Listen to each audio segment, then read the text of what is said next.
हाय, इस वीडियो में हम देखने वाले हैं स्टेजेस इन रिसर्च प्रोसेस।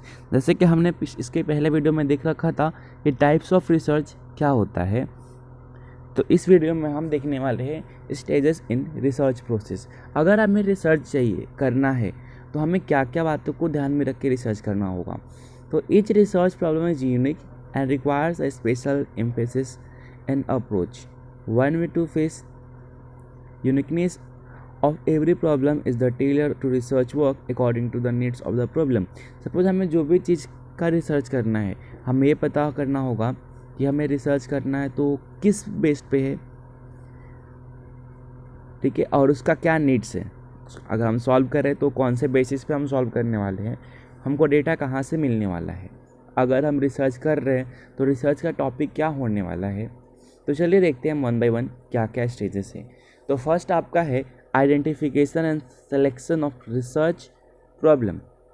आपको पहला क्या करना पड़ेगा, आइडेंटिफाई करना पड़ेगा, हाँ कि मेरे को इस टॉपिक पे रिसर्च करना है। एंड आफ्टर दैट हमको सेलेक्ट करना पड़ेगा कि हाँ भाई हमें इस टॉपिक पे रिसर्च करना, हमने आइडेंटिफाई कर लिया कि हाँ इसके बारे में यहाँ से हमको डेटा मिलेगा।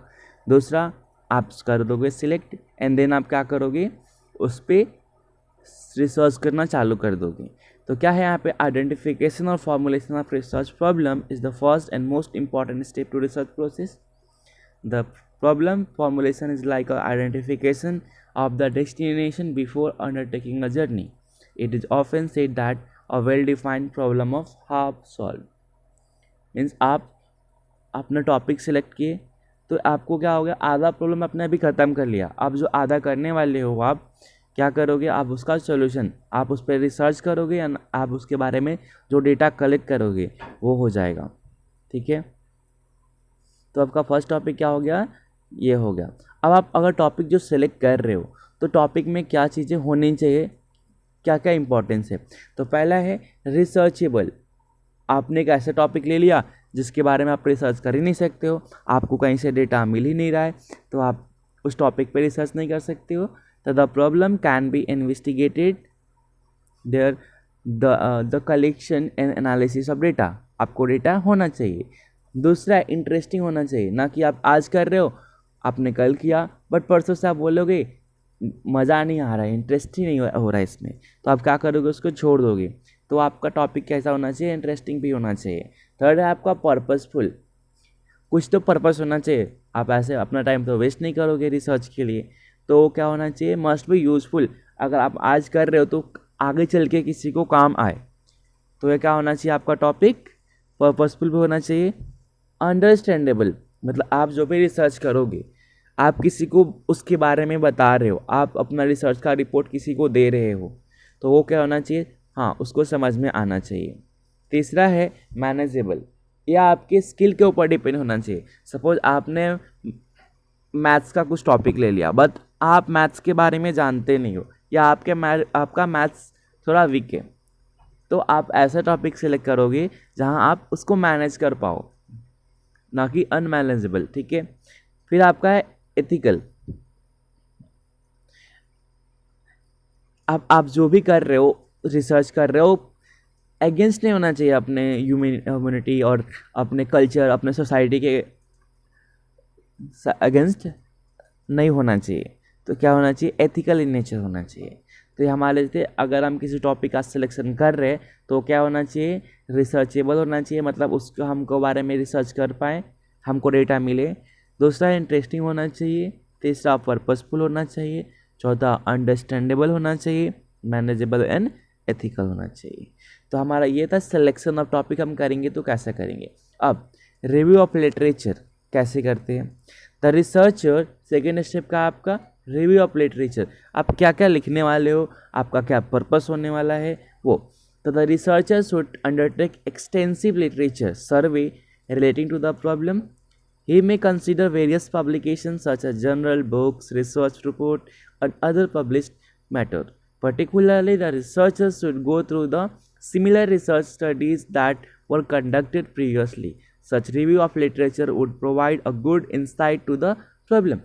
Means आपको क्या करना होता है, आपको रिव्यू ऑफ लिटरेचर, आप जो भी टॉपिक सेलेक्ट किए हो आपको ये मालूम होना चाहिए कि हाँ ये डेटा मुझे यहाँ से मिलने वाला है, या इस मैगजीन से मिलने वाला है, या ये रिसर्च इसके बारे में रिसेंटली हुआ है, तो मुझे वहाँ से कुछ डेटा मिल जाएगा ना। आखिर वो टॉपिक उसने रिसर्च कर रखा है तो वो डेटा मेरे को तुरंत मिल जाएगा वहाँ से, क्योंकि वो अवेलेबल है और वो डेटा क्या है, मेरे लिए रेलेवेंट है। तो रिव्यू ऑफ लिटरेचर करना बहुत ही ज़रूरी है ताकि हमको ये मालूम पड़े कि हाँ, जो हमने किया है या जो डेटा हमें चाहिए वो यहाँ पे अवेलेबल है, या जो भी हम रिसर्च कर रहे हैं वो हमारा क्या है, उस डेटा के रिलेवेंट है, मतलब सही कर रहे हैं। तीसरा है हमारा formulation of hypothesis. Hypothesis means हमको थोड़ा डेकोरेशन, ये हमको पता होना चाहिए हमको करना क्या है। The researcher should formulate the hypothesis. अब हाइपोथेसिस क्या होता है, एक असम्पशन होता है कि हमको अगर हमने ऐसा किया तो हमको क्या होगा। तो हाइपोथेसिस क्या है, is a tentative assumption made to test its logical and empirical consequences। Means हमको एक assumption करना होता है कि हाँ, अगर हम इसको अपने प्रैक्टिकल लाइफ में कर रहे हैं तो ये ऐसा होने वाला है, ठीक है। तो ये अपना होता है हाइपोथेसिस। अब यहाँ पे देखो, आप जैसे यहाँ पे दिया है, for instance the researcher studying in declining sale trend. अब सपोज आपने टॉपिक क्या ले लिया, डिक्लाइनिंग सेल्स ट्रेंड आपने टॉपिक लिया, तो may hypothesize that sales are declining because, क्यों हो रहा है, आपने प्रैक्टिकल असम्पशन अज्यूम किया, क्यों, product price is too high, और middleman are not getting adequate margin, और the product become absolute. Means आप अज्यूम कर रहे हो ना, आप तो रिसर्च अभी कर रहे नहीं हो, बट आप हाइपोथेसिस क्रिएट कर रहे हो अपने मन में, हाँ कि ये प्रोडक्ट का प्राइस ज़्यादा होगा, या मिडलमैन को अपने उसका प्रॉफिट नहीं मिल रहा होगा, या प्रोडक्ट बहुत पुराना हो गया रहेगा। तो ये क्या होता है, आप हाइपोथेसिस जनरेट कर रहे हो अपने मन में कि प्राइस या जो सेल्स का ट्रेंड है डिक्लाइन, नीचे क्यों, कम क्यों हो रहा है, समझ रहे हो ना आप। हाँ, तो चलिए आगे देखते हैं अगला टाइप, रिसर्च डिज़ाइन। आप अब रिसर्च को इस तरह से डिज़ाइन करोगे ताकि आपको डेटा कलेक्ट हो, डेटा रेलेवेंट मिले। तो देखो आप कैसे रिसर्च करोगे, तो आपका रिसर्च डिज़ाइन आप कैसे करोगे, ठीक है। तो रिसर्च डिज़ाइन, द रिसर्चर में मस्ट प्रिपेयर रिसर्च डिज़ाइन, मतलब आपको एक रूट बनाना होगा, माइंड मैप बनाना होगा कि आपको करना है तो कैसे बंद करना है। It is a logical and systematic plan prepare for conducting a research study. It can be called a blueprint for collection, मतलब आपको ब्लूप्रिंट मीन्स आपको इस तरह से डेटा कलेक्ट करना है। Measurement and analysis of data, the research design provides guidance lines to the research regarding the time period within which research is to be conducted, and collected the area and respondents from which the data is to be collected, the technique of data collection and analysis so on। Means आपको बताना होगा कि हाँ, मेरे को इतने दिन में ये इतना रिसर्च इतने लोगों से सर्वे करके ख़त्म कर देना है, फिर मेरे को इतने दिनों में इस पर रिपोर्ट लिखना है। तो है ना, आप क्या कर रहे हो, एक ब्लूप्रिंट जनरेट कर रहे हो, अपने माइंड मैप बना रहे हो, आप एक टाइम पीरियड बना रहे हो कि हाँ, इतने दिनों के अंदर मेरा रिसर्च डिज़ाइन कंप्लीट होना चाहिए, ठीक है। अब देखो रिसर्च डिज़ाइन क्या क्या इंक्लूड करता है, आपका जो clear statement of the research. आप जब रिसर्च कर रहे हो तो आपका मोटिव क्या है, हमने पहले भी देख रखा है फीचर में कि हमको जब रिसर्च करते हैं तो उसका एक पर्पस होता है। तो स्टेटमेंट, क्लियर स्टेटमेंट, आप रिसर्च कर क्यों रहे हो। सोर्सेज ऑफ डेटा कलेक्शन, आपको डेटा कहाँ से मिलना है, आप ऑनलाइन ले रहे हो, आप अनएम्प्लॉयमेंट से ले रहे हो, आप वीमेन से ले रहे हो, आप स्टूडेंट से ले रहे हो, आप एम्प्लॉय से ले रहे हो, आप डेटा ले किससे रहे हो, आपका सोर्स क्या है, आप मैगजीन से ले रहे हो। फिर आपका time period of study, research study, suppose आपका टाइम पीरियड 1 महीने का है और आपने 2 महीने 3 महीने लगा दिए बनाने में, तो वो नहीं होना चाहिए। फिर एरिया और place where the research to be conducted, आप स्कूल में लेने वाले हो या आप चॉइस में लेने वाले हो या बिल्डिंग से लेने वाले, आप कहाँ पे वो रिसर्च कंडक्ट करने वाले हो। Research require to conduct resources, आप क्या क्या रिसोर्सेज यूज़ करने वाले हो, टेक्निक क्या यूज़ करने वाले हो, आप ऑनलाइन लेने वाले हो, ऑफलाइन लेने वाले हो, कैसा आपको डेटा चाहिए, आप डेटा कहाँ से ले रहे हो, किस टेक्निक का यूज़ कर रहे हो। फिर आप टेक्निक ऑफ डेटा एनालिसिस कर रहे हो, आप खुद से कर रहे हो या आप कंप्यूटर जनरेटेड एनालिसिस कर रहे हो, तो आपको कौन सा रिसर्च, ये सब किस में आता है, रिसर्च डिज़ाइन कर रहे हो आप। यूनिवर्स ऑफ रिसर्च, आप रिसर्च कैसे कर रहे हो, ठीक है। तो ये सब आपके क्या है। फिर अब देखो, आप अपने अभी आपने रिसर्च डिज़ाइन बना लिया कि हाँ मेरे को इतने देर में करना है, मेरे को यहाँ से डेटा लेना है और मेरे को इस मेथड में करना है। अब डिजाइनिंग ऑफ क्वेश्चनायर मीन्स आप लोगों से जब सर्वे करने जाओगे तो क्वेश्चन कैसे पूछोगे, तो वो आपका क्या होता है, designing the questionnaire. If the researcher can not solve the problem with the help of the secondary data, means आपके पास जो डेटा ऑनलाइन सपोज मैगजीन्स में है या आपको गूगल पे मिल गया, तो अगर आप उससे इस प्रॉब्लम को सॉल्व नहीं कर पा रहे हो तो आप क्या करोगे, should make an efforts to collect the primary data to fill, मतलब आप क्या करोगे, प्राइमरी डेटा मतलब लोगों से डेटा आप खुद कलेक्ट करोगे और आप उस प्रॉब्लम को सॉल्व करोगे। तो उसके लिए आपको क्या चाहिए, रिक्वायर अ क्वेश्चनायर, आपको एक क्वेश्चनायर बनाना होगा। तो क्वेश्चनायर में आप क्या करोगे, आपको कीप इन माइंड इतने चीज़ों को ध्यान में रखनी होगी, ठीक है। अब देखो वो चीज़ें क्या है, what type of information is required, आपको किस टाइप का इंफॉर्मेशन चाहिए, what type of technique will you use for conducting research, that is whether telephone interview करने वाले हो, पर्सनल इंटरव्यू और मेल, आप मेल के थ्रू करने वाले हो या किसी को कॉल करके आप पूछने वाले हो, आप डेटा कलेक्ट करोगे तो करोगे कैसे, there should be proper wording and proper sequences of the question. Suppose आपने नेम डाला, ईमेल ऑनलाइन कर रहे हो आप, नेम डाला, ईमेल आईडी डाला, मेल फीमेल डालना भूल गए, एज ग्रुप डालना भूल गए, तो ये सब चीज़ें नहीं होनी चाहिए। आप एक प्रॉपर सीक्वेंस में डालोगे, वर्डिंग भी करेक्ट होना चाहिए ताकि लोगों को अंडरस्टैंडेबल हो, आप इजी वर्ड यूज़ करो, ठीक है। तो आप ऐसा क्वेश्चनर बनाओ, ना कि क्वेश्चनर बना दो कि आप किसी को वर्ड समझे ही नहीं, किसी ने सुना ही नहीं, आप डिक्शनरी यूज़ करके हाई फाई वर्ड्स यूज़ कर रहे हो और किसी को समझ में आ रहा नहीं है, ठीक है ना। तो अब देखो आप है सैम्पलिंग डिज़ाइन, अब आप जब इस आपने क्वेश्चनर बनाया तो उसका सिंपल डिज़ाइन करो। Generally it is not possible to collect data from each member to the of the universe और population under the study due to limitation of time efforts and money. Suppose आपके पास money नहीं है, but आपके पास पैसे है नहीं और आप सोच रहे हो कि मैं अमेरिका के लोगों से डेटा कलेक्ट करूँगा, इज इट पॉसिबल, नो। तो आप ये करो, सैम्पल डिजाइनिंग करो, आप कैसे करने वाले हो, तो आप क्या करोगे, therefore researcher needs to select a simple respondent to the represent the universe, means आप कुछ सेलेक्टिव डेटा लो। सपोज मुझे इंडिया का लेना है, तो इंडिया तो मैं पूरा घूम नहीं सकता हूँ, मैं जहाँ पे हूँ वहाँ के लोगों को टारगेट करूँगा और वहाँ के लोगों से मैं क्या करूँगा, डेटा को कलेक्ट करूँगा और वहाँ के लोगों के डेटा के अकॉर्डिंग ही मैं पूरे इंडिया को एनालाइज करूँगा, ठीक है। तो individual chosen from the population, देखो यहाँ पे आप दिया है, कोई एक बंदा खोजता है of interest as subject to the experiment और to be respondent to a survey, आप सर्वे के अकॉर्डिंग पे क्या करते हो, पूरे लोगों पे अप्लाई करते हो।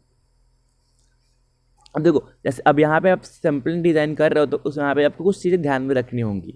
तो simple must be representative the universe, मतलब जो इंडिविजुअल है पूरे यूनिवर्स के क्या कर रहा है, वो जो सिंपल मैंने सेलेक्ट किया था पर्टिकुलर एरिया, वो क्या कर रहा है, पूरे यूनिवर्स को रिप्रेजेंट कर रहा है। The simple must be decided depending on the research objective, आप जो भी सिंपल होगा आपका किस पे होगा, रिसर्च के ऑब्जेक्टिव के ऊपर होगा। The researcher must use proper method of sampling, means आप प्रॉपर मेथड यूज़ कर रहे हो, आपका सिंपल होना चाहिए। फिर यहाँ पे इकोनॉमिकल एंड कॉस्ट इफेक्टिव नहीं कि आप 1000 का से आप 10 सर्विस लगा रहे हो, तो ऐसा चीज़ें नहीं होनी चाहिए। फिर सैम्पलिंग प्लान भी आप बनाओगे, देन सिंपल साइज रखोगे, फिर सूटेबल है या नहीं है, फिर सिंपल यूनिट क्या है आपका, सिंपल फ्रेम करोगे, must with up to time, मतलब इतने टाइम में कलेक्ट हो जाना चाहिए, फ्लैक्सीबल होना चाहिए, नॉट मतलब ज़्यादा डिफिकल्ट चीज़ें नहीं होनी चाहिए। फिर आपका एक कलेक्शन ऑफ डेटा, आप जब डेटा है तो कैसे कलेक्ट कर रहे हो, तो ये क्या है, problem solving is essentially a process of collecting information. Data can be collected from various sources, primary और सेकेंडरी, मीन्स आप खुद जाके कर रहे हो या आप ऑनलाइन डेटा कलेक्ट कर रहे हो, मीन्स आप अगर गूगल से कलेक्ट कर रहे हो या आप खुद प्राइमरी जाके घर घर जाके आप डेटा कलेक्ट कर रहे हो। अगर आप खुद जा रहे हो तो प्राइमरी डेटा और आप गूगल से हो तो secondary data, as simple as that. अब इन्फॉर्मेशन क्या होना चाहिए, अप टू डेट होना चाहिए, इन्फॉर्मेशन क्या होना चाहिए, up to date and free from base होना चाहिए। It is objective and relevant needs to the problem, मतलब जो भी हमारा ऑब्जेक्टिव है उससे हमारा रिलेवेंट का प्रॉब्लम होना चाहिए। फिर it is complete in all respects, आप जो भी रिसर्च कर रहे हो फुली कंप्लीट होना चाहिए। अब आपको डेटा मिल गया, अब आप क्या करोगे, उसको डेटा को प्रोसेस करोगे किसके, एनालाइज करने के लिए। The data the collected data is mostly available in raw form, means आपने बस डेटा को कलेक्ट करके रखा है, सर्वे कलेक्टेड है, and therefore it needs to proceed, मतलब आगे इस पर हमको काम करना है। अब जब प्रोसेस करोगे तो कुछ हमको स्टेप्स करेंगे। सबसे पहला एडिटिंग। अब एडिटिंग में क्या करना होगा, जो आपको चीज़ें ज़रूरत नहीं है उसको आप निकाल दो, ठीक है। तो अनवांटेड एंड इररिलेवेंट डेटा, तो उसको क्या करना होगा, कुछ एरर्स रहेंगे उसको चेक करो और करेक्ट करो। फिर है आपका coding. It involves assigning codes numerical alphabet alpha numerical to the categories और रिस्पॉन्सेस, मीन्स आपको जो डेटा चाहिए आप वो रखो, नंबर में चाहिए नंबर में कर लो, टेक्स्ट में चाहिए टेक्स्ट में रखो, तो आपको ये यहाँ पे करना होगा। फिर आपका क्लासिफिकेशन, आप क्लासीफाई करो कि आपको जो क्लासीफाई इट रिपोर्ट किस क्लास में, सपोज आपको 20 to 30 देना है, फिर 30 to 40 एज ग्रुप में कर दो, आपको मेल को अलग करना है फीमेल को अलग करना है या दोनों को साथ में रखना है। एजुकेशन में आपको देखो क्वालिफिकेशन, स्कूलिंग चाहिए आपको, कॉलेज का चाहिए, या जो लोग जॉब कर रहे हैं वो चाहिए। फिर एरिया आपका अर्बन गांव चाहिए, रूरल एरिया है, विलेज साइड है, ये सब करो, क्लासीफाई करो। देना आपको टैबुलेशन, आप उसको मतलब टैबुलेशन फॉर्म आपने उसको चार्ट में कन्वर्ट करो। देन आप क्या कर इस क्या हेल्प करता है इसको, facilities analysis and interpretation the data, आपको डेटा को इंटरप्रेट करने का हेल्प करता है। अब आपने प्रोसेसिंग कर दिया, अब आप एनालाइज करोगे एंड डेटा को इंटरप्रेट करोगे कि हाँ ये डेटा सही है और आपने इस डेटा का एनालाइज ऐसे किया है। तो organisation of the data generally followed by the its analysis and interpretation. अब क्या होता है इंटरप्रिटेशन, देखो इंटरप्रिटेशन रिफर्स टू एनालाइज, मतलब आप डेटा को क्या कर रहे हो, एनालाइज कर रहे हो, and generalisation of results. It enables to clear the meaning and implication of study.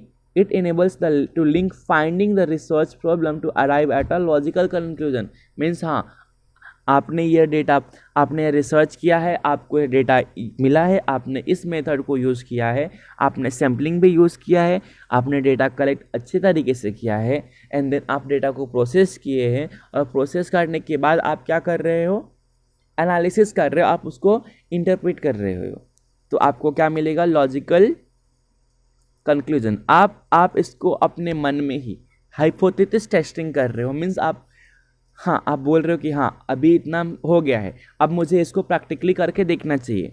तो देखो क्या करना है, after analysis and interpretation of data the researcher must be in a position to test the hypothesis. उसको क्या करना होगा, test करना होगा। If framed earlier the researcher should find out whether or not the research finding support the hypothesis or prove to the contrary. Various tests such as chi-square test, F-test, etc. have been developed for such testing. The testing of hypothesis will result the either accepting or resulting. Means अगर आप जो भी research की हो अगर वो सही हो रहा है तो आप क्या करोगे, एक्सेप्ट कर लोगे।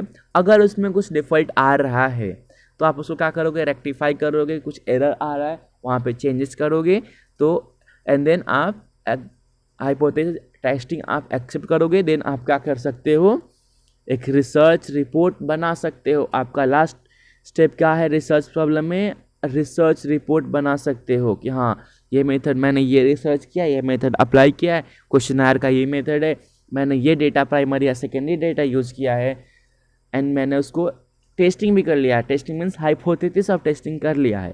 अब प्रिलिमिनरी कंटेंट, आपने जो भी कंटेंट यूज किया है, which includes title of the report, आप टाइटल क्या देने वाले हो, letter of authorisation, letter of transmittal and table of content, आप इंडेक्स कैसे बनाने वाले हो, आप अपने टॉपिक का नाम क्या देने वाले हो, जो कि आप पहले ही डिसाइड कर लिए थे। आइडेंटिफिकेशन एंड आपने जब सिलेक्शन किया था तभी आपने कर लिया था। अब मेन बॉडी, आप उसका मेन बॉडी क्या रखने वाले हो, क्या बताने वाले हो आप मेन बॉडी में, तो विच इंक्लूड्स इंट्रोडक्शन दोगे आप अपने टॉपिक का, करेक्ट। आप क्या दे रहे हो अपने टॉपिक का, इंट्रोडक्शन दे रहे हो। आपने कौन सा मेथड यूज़ किया वो बता रहे हो, आपने क्या प्रॉब्लम फाइंड आउट किया वो बता रहे हो। लिमिटेशन इफ़ एनी, हाँ कि मैंने इतने खर्चे किया है इसमें आप ये है, आपने कंक्लूजन क्या दिया है, एंड रिकमेंडेशन आप क्या रिकमेंड कर रहे हो। फिर है कंक्लूडिंग पार्ट, इसमें आपको क्या रहेगा, आप बिब्लियोग्राफी डालोगे, अपेंडिक्स डालोगे। तो ये था हमारा रिसर्च। अब देखो यहाँ पे follow up the research report. अब रिसर्च रिपोर्ट को फॉलो कैसे करना है? द रिसर्चर्स और submit the report to the concern authorities. उसको हमको क्या करना होगा? सबमिट करना पड़ता है। For instance a doctorate thesis is to be submit to guide to approval and then the concern university. क्या करना होता है? उसको हमें किसी अपने सीनियर को सबमिट करना होता है एंड आफ्टर चेकिंग वो क्या करता है? यूनिवर्सिटी को सबमिट करता है। A business research report is to be submit to the concern management of business organisation. The researcher should find out whether his report is accept, मतलब हाइपोथेसिस ऑफ टेस्टिंग करना होता है। If accepted whether his recommendation are accepted and implemented. If implemented whether the recommendation is successful in the solving problem. Means अगर आपने ये किया है research तो सही है या नहीं है, आप एक्सेप्टिंग करने के बाद उसको क्या करना होता है? रिकमेंड कर देते हैं। तो ये हमने देखा आज रिसर्च कैसे सिलेक्ट करते हैं, हमारा प्रॉब्लम क्या होता है, टॉपिक कैसे सिलेक्ट करते हैं। तो ये हमारा था स्टेजेस इन रिसर्च प्रोसेस, कि हमको रिसर्च प्रोसेस करते टाइम क्या क्या स्टेजेस होते हैं। होप सो आपको यह वीडियो बहुत अच्छा लगा रहेगा, अंडरस्टैंडेबल होगा। तो मेरे चैनल को सब्सक्राइब करें, मेरे वीडियो को लाइक करें और अपने दोस्तों के साथ शेयर करें। धन्यवाद।